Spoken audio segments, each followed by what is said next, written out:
عاشقان را دردمندی کلفتی هجران کنم، درد بیمارانی غم را عاقبت درمان کنم. سالکی راهی طلب را جامی مقصودی ورا، از خمیستان یقین پر باده عرفان کنم. عاقبت آن بنده با سرمنزلی مقصد رسد، هر کی را در جستجوی خویش سرگردان کنم. دشمنان را راحتی عیشی فنا بخشم، ولیک دوستان را مبتلا با مهنتی زندان کنم. ناله عشاق خوش می آید ای بنده مرا، آنچه می خواهم با مشتاقان دیدار آن کنم.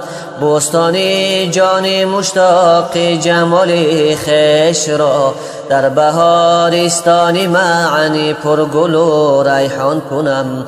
اندل بانی چمن زاری بهاری عشق را، در سری خاری تمنا روز و شب ناله کنم. عاشقان را از رخ مقصود برگیرم نقاب، تا دل محزون این دل خستگان شادان. جلوه خورشیدی دارم شود پرتو فکن، عاشق مشتاق را موسی صفت حیران کنم.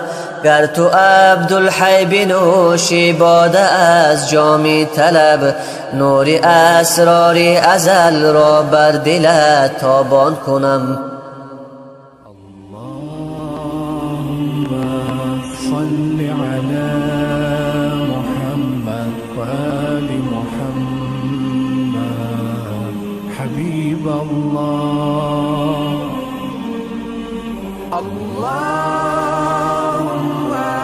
صل على محمد وآل محمد حبيب الله.